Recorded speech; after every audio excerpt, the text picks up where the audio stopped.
El mensaje de hoy lleva por título Llamamiento a una conducta cristiana. Vamos a abrir nuestras Biblias en el libro de Filipenses, capítulo 2, del 12 al 18. Dice la palabra del Señor de la siguiente manera. Por tanto, amados míos, como siempre habéis obedecido, no como en mi presencia solamente, sino mucho más ahora en mi ausencia.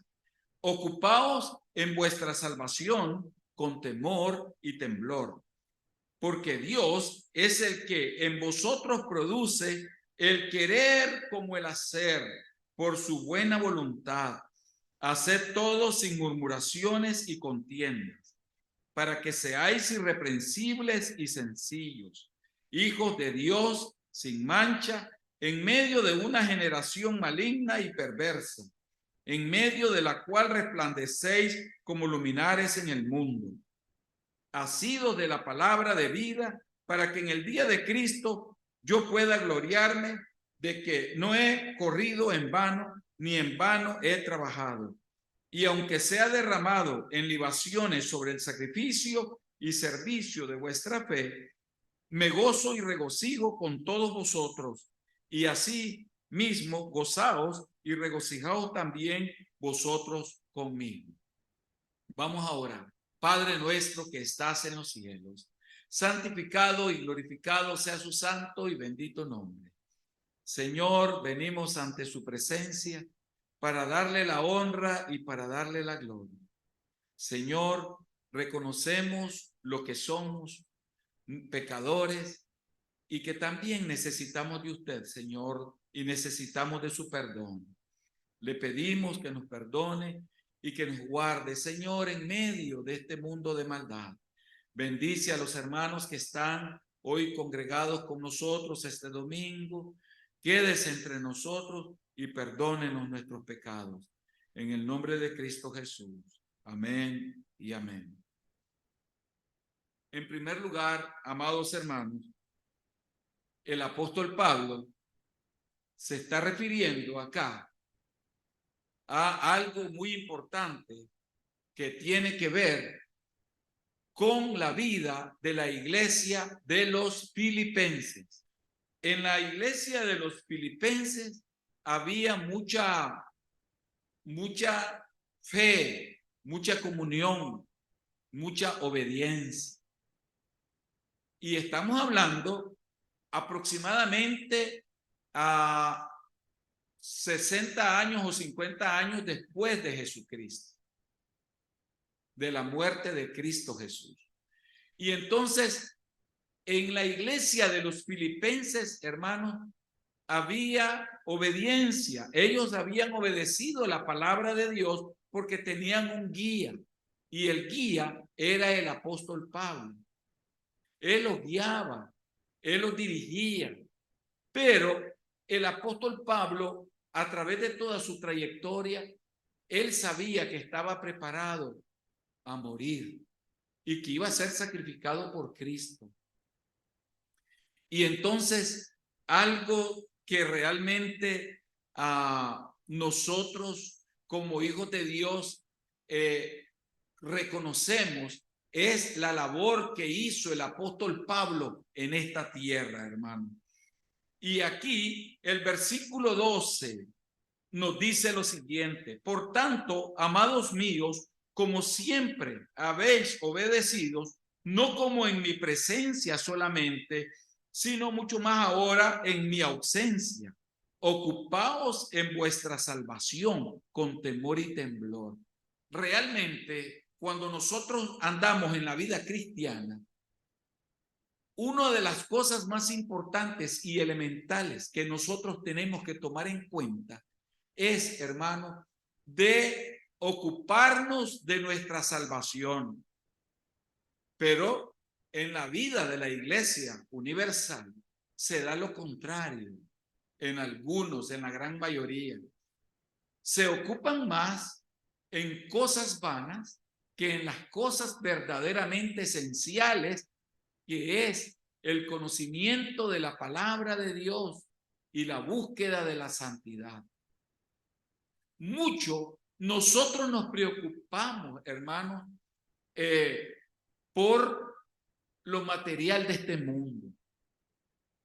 Y algo muy importante también, muchas veces le damos mucha cabida a los pensamientos que nos traen a nosotros, hermanos, mucha inseguridad. Y la inseguridad nos trae falta de autoestima. Y la falta de autoestima nos lleva a la indiferencia.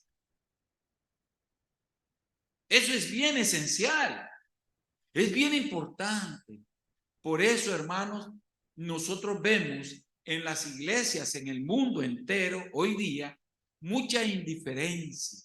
Pero esa indiferencia es causada, hermanos, porque realmente han desplazado estos hermanos al verdadero, al único Dios verdadero, como se decía hoy en la clase, a nuestro Señor Jesucristo. Lo han desplazado por darle lugar al mundo material. Y eso lo que hace, hermanos, únicamente es que en vez de cuidar la salvación, lo que hace, hermanos, es arrastrar a estas vidas al fango, al lodo cenagoso, a donde está, como dicen, la arena movediza, donde se hunden y después no logran salir.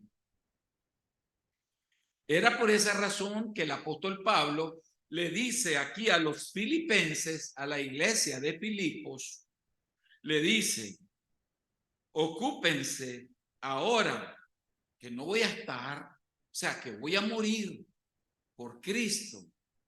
Ahora que ya mi ausencia será para siempre, pero que un día los voy a ver allá en la eternidad.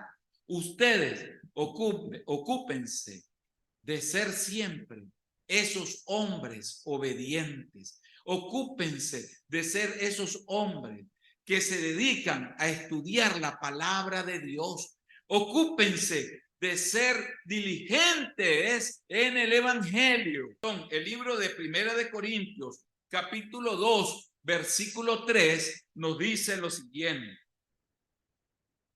Y estuve entre vosotros con debilidad y mucho temor y temblor. Y ustedes dirán, ¿y el apóstol Pablo por qué tenía temor y por qué temblaba? Esa expresión, hermano, no es de manera literal que la vamos a tomar, sino que esa es una expresión, hermano, donde él dice, yo estuve con ustedes con mucho cuidado.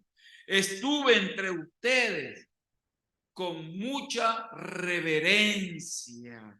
Estuve con ustedes con mucha obediencia.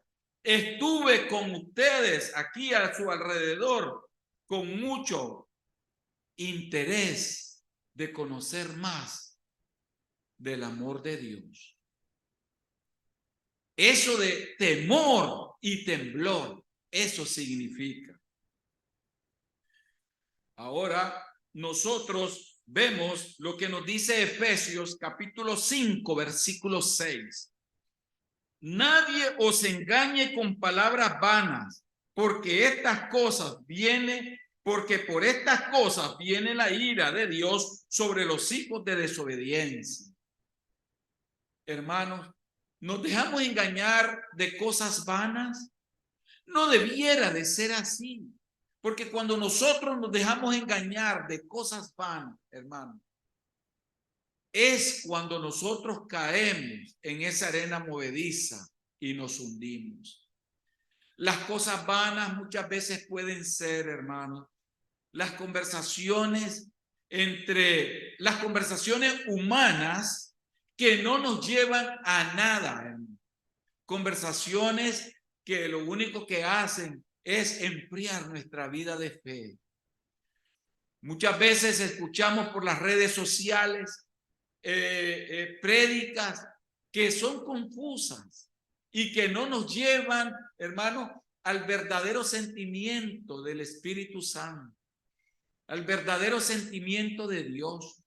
al verdadero sentimiento de Cristo Jesús, sino que esas conversaciones lo único que hacen, hermano, es alejarnos de la paz, del gozo y de la presencia de Dios y sobre todo de las bendiciones.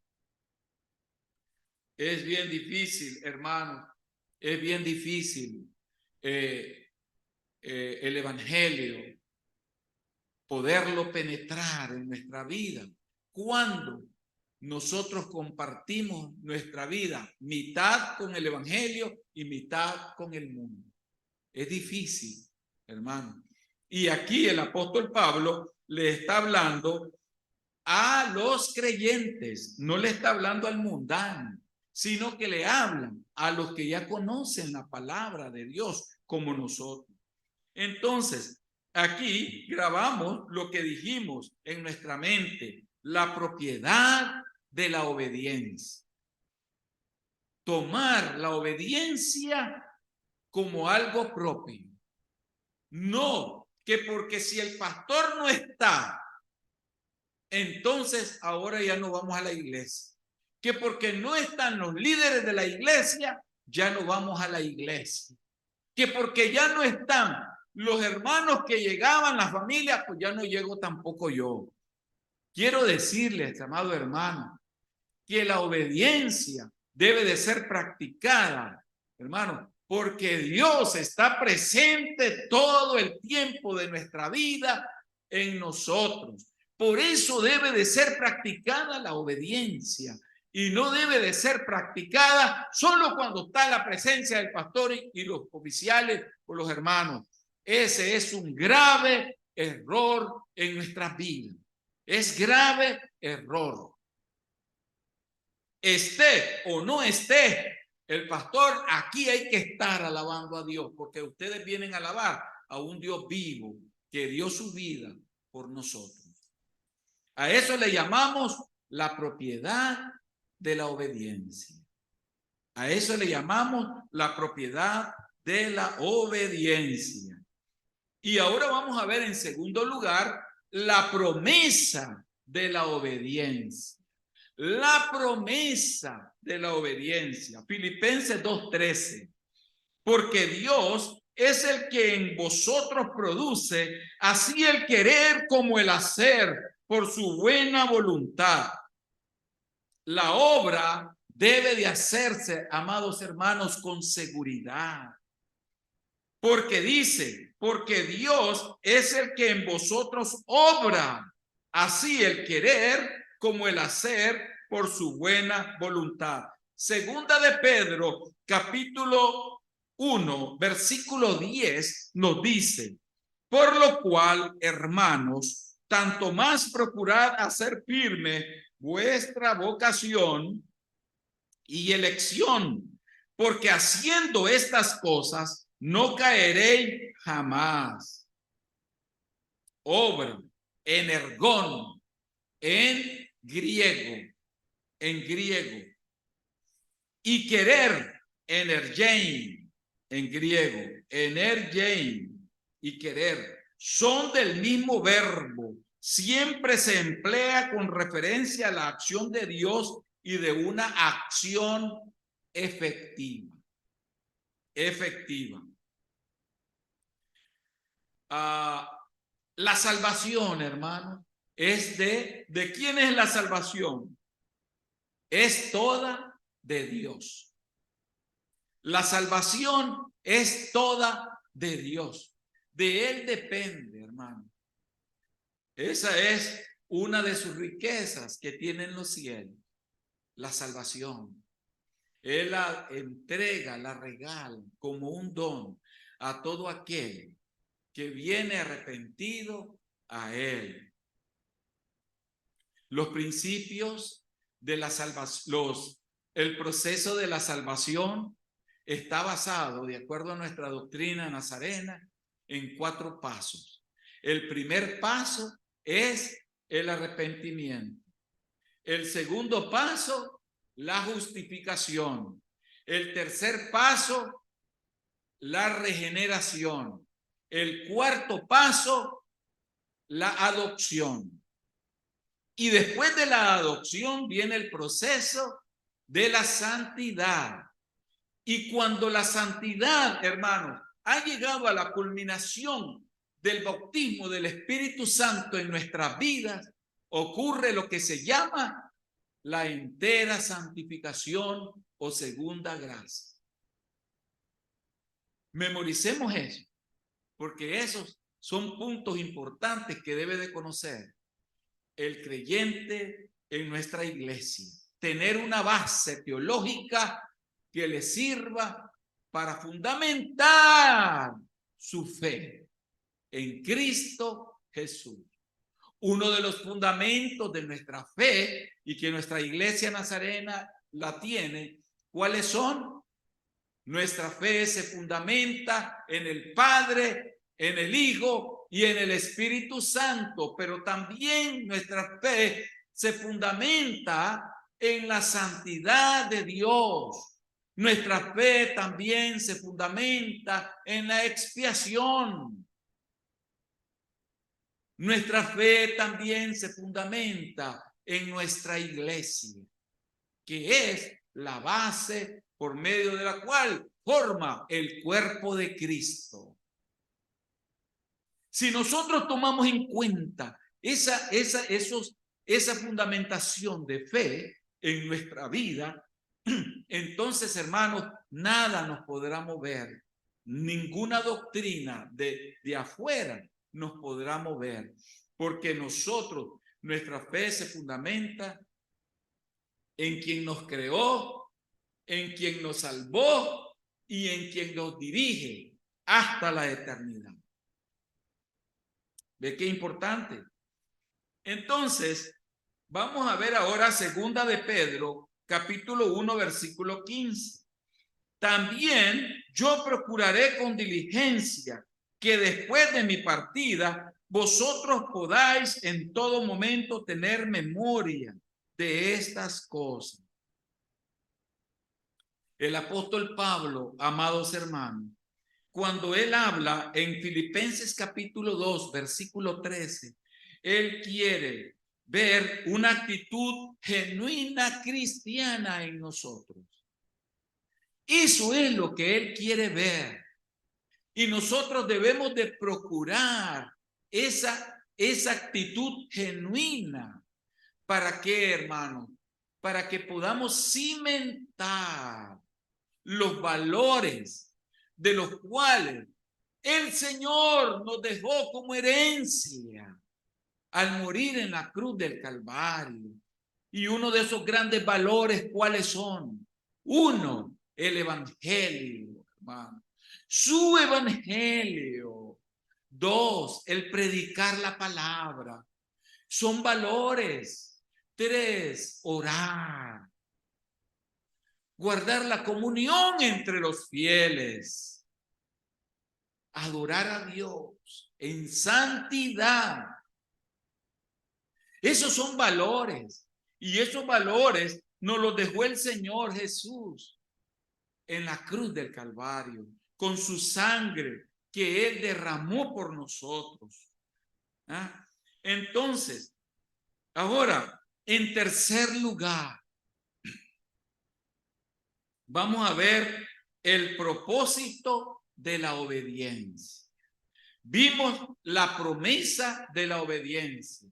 Cuando nosotros, hermanos, somos obedientes, indudablemente nosotros alcanzamos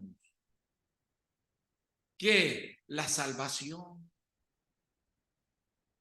Usted dirá, pero mi salvación, yo la tengo ya y por lo tanto, si me parece bien, hoy voy a la iglesia. Y si no me parece bien, mañana no voy.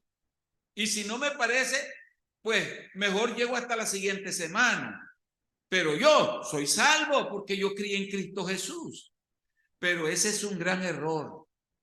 Ese es un error de fundamentación teológica y doctrinal. ¿Por qué razón? Porque en primer lugar, la muerte de Cristo en la cruz del Calvario fundamentó en nuestra vida, hermano, los principios y valores sobre los cuales camina nuestra fe, que es el Evangelio de Jesucristo, su palabra. Y si sobre su palabra nosotros vituperamos el Evangelio, haciendo lo contrario, entonces, hermanos, la muerte de Cristo fue en vano en nosotros. Sería en vano. Pero cuando nosotros venimos a Cristo Jesús arrepentidos y se abrió esa puerta grande que nosotros le llamamos la gracia preveniente. ¿Por qué gracia preveniente? Porque es la gracia, hermanos, inicial que nos abre la puerta por medio de ¿qué? De Jesucristo. Esa puerta gigante, hermanos,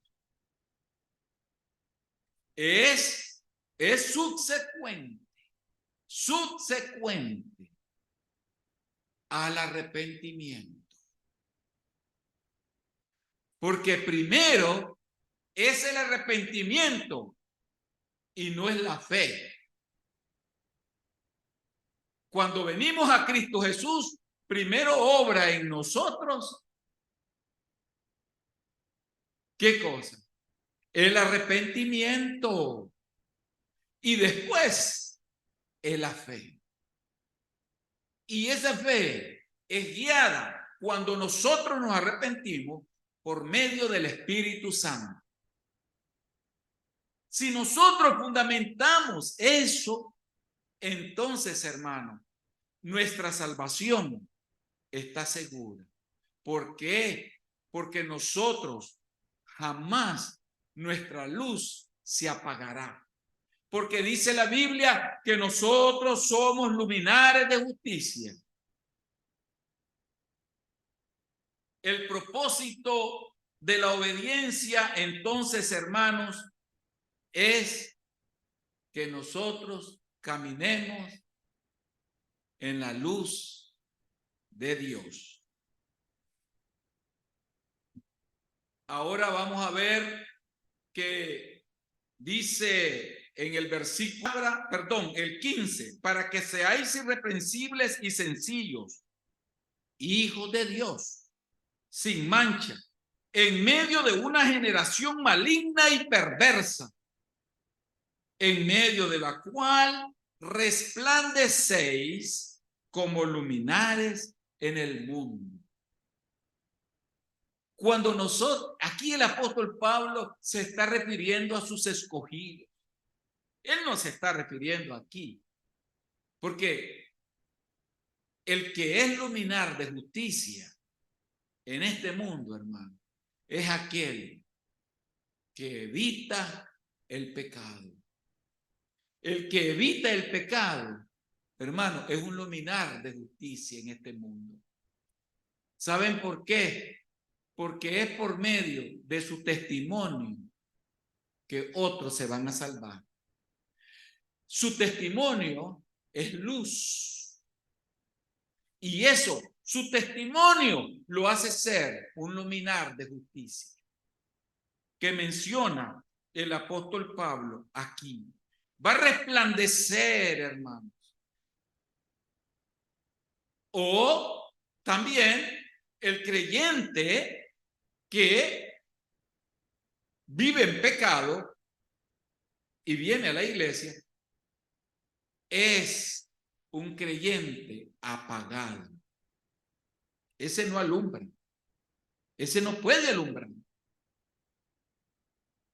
Por eso el apóstol Pablo dice, llamamiento a una conducta cristiana digna.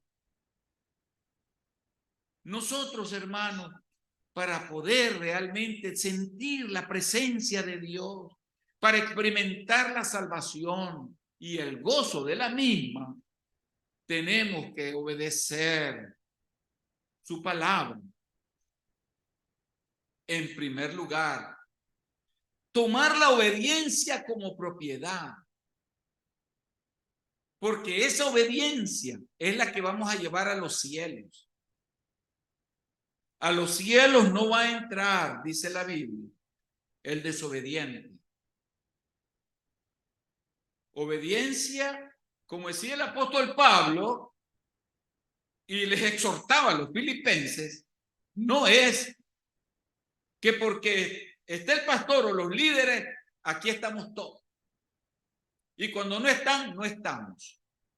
No, obediencia, hermanos, comienza en el interior de nuestra vida, evitando el pecado en nuestra vida, hermano. Luchemos por evitar el pecado en nosotros, hermano. Luchemos, luchemos.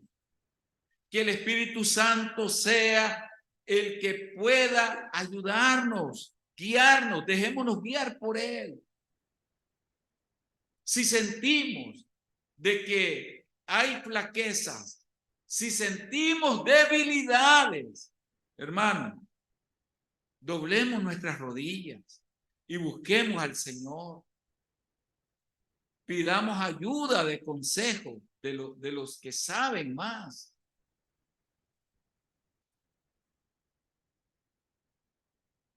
El Señor, hermano, ha puesto en nosotros el querer como el hacer. No es de nosotros, es de Dios.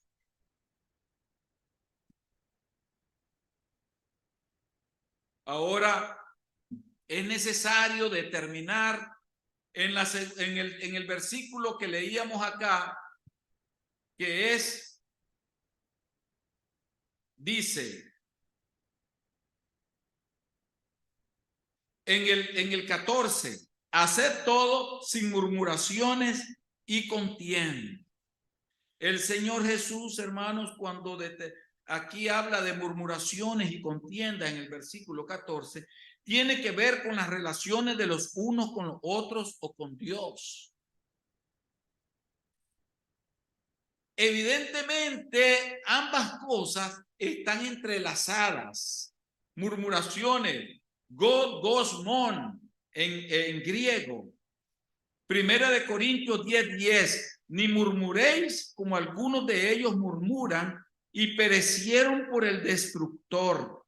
Contienda, del griego, dialogismon, del griego, significa cuestionamientos o dudas. Romanos 14:1 nos dice, recibid al débil en la fe, pero no para contender sobre opiniones. Muy a menudo, aunque no siempre, la duda intelectual sigue a la rebeldía moral contra Dios y su ruptura, amados hermanos, con nuestros semejantes. Debemos como hijos de Dios, mantener una firmeza y unos principios y valores que nos ayuden, hermanos, siempre a iluminar y no a apagar. Nosotros debemos de iluminar siempre a donde estemos. No importa, amados hermanos, si nuestro hermano ha caído en un error. No estamos para murmurar por él. No. Si nuestro hermano ha caído en un error y usted va pasando por una calle y lo ve sentado en un restaurante tomando cerveza, tal vez el hermano creía que por ahí no pasaban los hermanos porque dicen estos hermanos son humildes, que van a andar por estos lados, pero da la casualidad que pasó y lo vio. En ese momento yo le recomiendo que ore por él. En ese momento sienta dolor, no sienta la comezón de ir acá. Lo primero que voy a hacer es llamar al hermano, tiqui, tiqui, tiqui, agarra el teléfono y llamar. Fíjate que había el hermano, así qué barbaridad. No, hermano. Nunca hagamos eso, hermano. Nunca, jamás. Más bien sintamos dolor Y pongamos a orarnos en ese momento y decir, Señor, ten misericordia y compasión de mi hermano. Y dame la oportunidad de hablar con él a solas. No lo lleve ante los demás, a solas. Y hable con él, con amor. Regréselo al rebaño, pero con amor. Juan 7:17 nos dice, el que quiere hacer la voluntad de Dios conocerá si la doctrina es de Dios y si yo hablo por mi propia cuenta.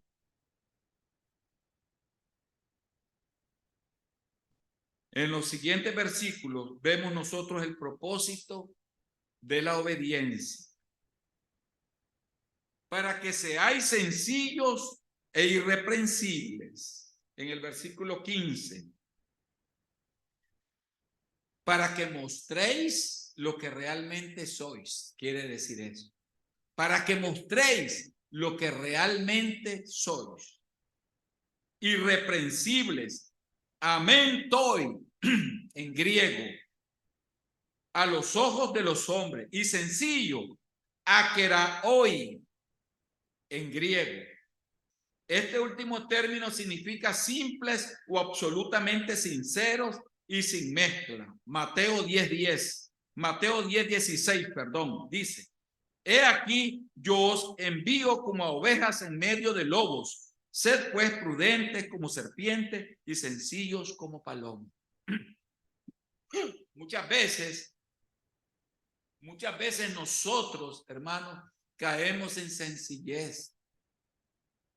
En una sencillez, sí, demasiada, donde el enemigo nos arrastra hacia un camino oscuro. Nos arrastra porque así somos las ovejas. Las ovejas somos sencillas. Las ovejas son dóciles.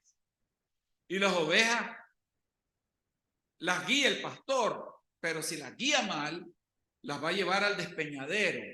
Pero si las guía conforme a la palabra de Dios, las va a llevar a senderos de pastos y de aguas frescas, donde van a poder comer el buen pasto y tomar el agua verdadera, pura. Entonces, eso es, hermanos, que nosotros debemos ser hijos de Dios sin mancha. Esto indica, importante, el carácter de la familia de Dios. Cuando dice sin mancha, fíjalo bien, sin mancha refleja el carácter de Dios, porque Dios es sin mancha y Él es santo. Y por lo tanto nosotros también debemos de ser santos, sin mancha. Eso va a reflejar nuestro carácter. Y eso lo vemos en Juan 1:12. Dice, mas a todos los que le recibieron, a los que creen en su nombre, les dio potestad de ser hechos hijos de Dios, sin mancha.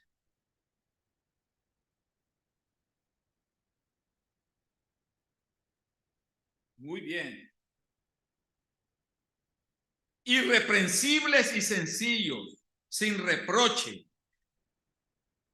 Sabemos que en este mundo, hermanos, somos cartas leídas. Y si alguien nos ve haciendo lo incorrecto, indudablemente, hermanos, el mundo no nos va a tratar como nos va a tratar un hijo de Dios. El mundo, nosotros, nos va a tratar despiadadamente, hermano. El mundo no perdona, pero nosotros, los hijos de Dios, sí perdonamos. Y tenemos que tratar con amor a nuestros hermanos, con mucho amor. Deuteronomio 3:32-5 dice la palabra de Dios: la corrupción no es suya, de sus hijos es la mancha, generación torcida y perversa, que no se supo comportar como hijos de Dios. El pueblo hebreo no se supo comportar. Entonces, Pablo espera que los filipenses, en medio de una nación maligna y perversa, torcida y corrompida, resplandezcan como luminares en este mundo, hermano. Eso esperaba el apóstol Pablo. Y ahora, cuando habla de luminares, se utiliza la palabra griega pósteres. Es una referencia a los cuerpos celestes, como el sol, como la luna, las estrellas, así, iluminar, luminares.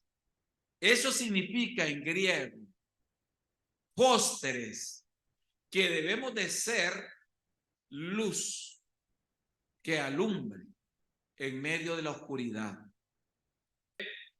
Mateo 5:14 dice: vosotros sois la luz del mundo. Una ciudad asentada sobre un monte no se puede esconder.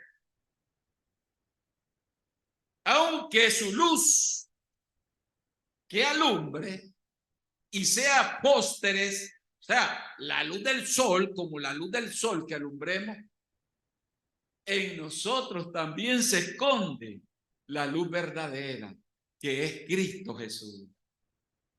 ¿Ves qué lindo? Entonces, esa luz que está en nosotros, que somos luminares, también está la otra luz verdadera, que es la luz de nuestro Señor Jesucristo. Gloria a Dios. Juan 1:9. Aquella luz verdadera que alumbra a todo hombre venía a este mundo. Y debe de alumbrar activamente esta luz, hermano, no pasivamente, activamente, asidos de la palabra de vida, dice el Señor. En el versículo 16, nosotros leemos: asidos de la palabra de vida, para que en el día de Cristo yo pueda gloriarme de que no he recorrido en vano, no he corrido en vano, ni en vano he trabajado. Hermanos, que no sea en vano el trabajo que se hace en la iglesia, que todas las prédicas que aquí se dan, los estudios bíblicos que se dan, que no sea en vano. Eso es lo que está diciendo el apóstol Pablo. Queremos que ustedes verdaderamente, a través de esa palabra santa, puedan ser luz en este mundo. Y no tan solo oidores olvidadizos, que venimos, escuchamos y se nos olvidó al salir de la iglesia. No, Él quiere que nosotros seamos hacedores. Por eso en la clase de hoy se decía: de oídas te había oído, mas ahora mis ojos te ven. Ahora ya nosotros no solo oímos, sino que ahora vemos a Jesús en el mundo, en la gente. Y ahora le proclamamos su palabra, su evangelio, su evangelio. Entonces, eso es a lo cual hemos sido llamados, hermanos. Esa palabra de vida, Juan 1:4, dice: en él estaba la vida, y la vida era la luz de los hombres. Y Juan 1:1 nos dice: lo palparon nuestras manos tocantes al verbo de vida. Esta palabra de vida libera del pecado y libera de la muerte. Si nosotros la tenemos en nuestra vida, hermano. Romanos 8:2 dice: porque la ley del Espíritu de vida en Cristo Jesús me ha librado de la ley del pecado y de la muerte. Es Cristo mismo el pan de vida, hermano. Él es nuestro pan, Él es nuestra agua, hermano. En un mundo hambriento, ¿cómo no le vamos a dar el pan a los que lo necesitan? Es Cristo Jesús ese pan. Por eso decía el apóstol Pablo al final, ya finalizando: y aunque sea derramado en libaciones sobre el sacrificio y servicio de vuestra fe, me gozo y regocijo con todos vosotros. ¿Qué quiere decir esto? En la época antigua, para hacer un sacrificio, hermano, y que aquel sacrificio fuera verdadero, se le derramaba sangre de un macho primario, o sea, de un primogénito. Se le derramaba sangre al animal que se iba a sacrificar para santificarlo. Se le derramaba sangre. Y entonces, ahora, Pablo dice, en mí, en mi muerte se va a derramar sangre. Por eso dice él, aunque sea derramada en libaciones, ¿qué va a ser derramada? Su vida, en libaciones, o sea, su sangre. Ahí va a ser derramada en sacrificio. Pero él decía, pero yo me gozo morir por Cristo, porque esta muerte no va a ser en vano en ningún momento. Números 15:5 dice, de vino para libaciones ofrecerás la cuarta parte de un hin, además del holocausto o del sacrificio por cada cordero. Ahí lo ampara la palabra de Dios, ese acto de sacrificio solemne de dedicación a Dios. Hermanos, las palabras siguientes del apóstol Pablo son un amoroso imperativo. Asimismo dice, gozaos y regocijaos también vosotros conmigo. Versículo 18. Con espíritu de valiente, no de cobarde. Filipenses 1:28. Solamente que os comportéis como es digno del evangelio de Cristo, para que, o sea que ya vaya a veros o que esté ausente, oiga de vosotros que estáis firmes en un mismo espíritu, combatiendo unánimes por la fe del evangelio, y en nada intimidados por lo que se oponen, para que para ellos ciertamente es indicio de perdición, mas para vosotros de salvación, y esto de Dios. Aquí se presentan, hermanos, las marcas claramente, las marcas de un verdadero cristiano.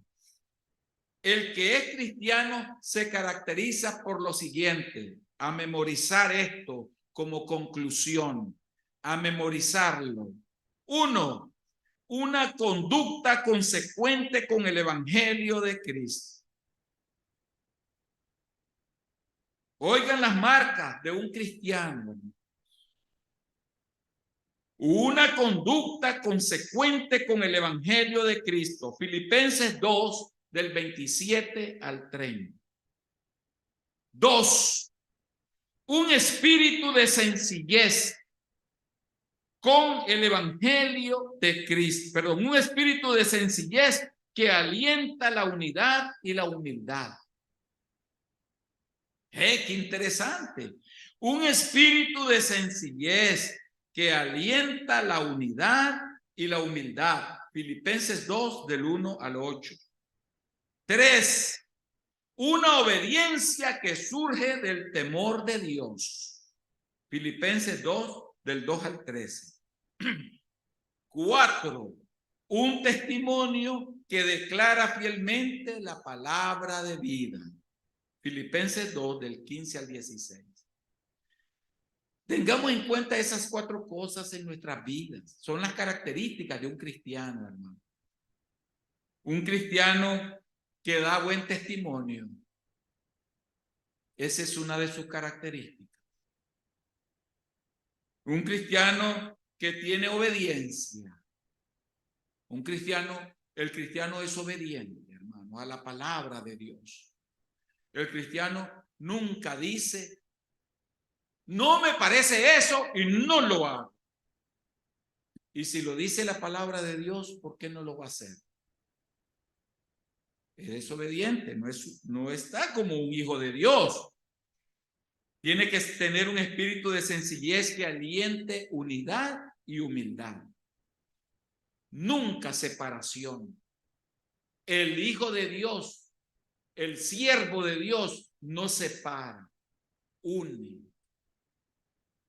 Y es humilde, no es arrogante, no es vanidoso, no se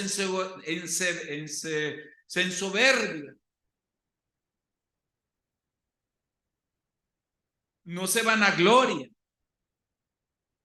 El hijo de Dios es unido y es humilde y ama y tiene una conducta consecuente con el evangelio de Cristo. Nunca contradice la palabra. Esas son las características de un hijo de Dios, hermano. Nunca contradice la palabra. Bien, hermanos, aquí hemos concluido con el mensaje de hoy. Espero que les quede grabado en sus corazones y vamos a orar para después entrar al acto de la Santa Cena. Padre nuestro que estás en los cielos, santificado y glorificado sea tu santo y bendito nombre. Señor, hoy hemos venido ante tu presencia a hablarte, Señor, de tus palabras y que esas palabras queden grabadas en nuestro corazón. Permite, Señor, que hagan una fortaleza grande en nuestras vidas. Guíanos y guárdanos hasta el fin de nuestros días. En el nombre de Cristo Jesús. Amén.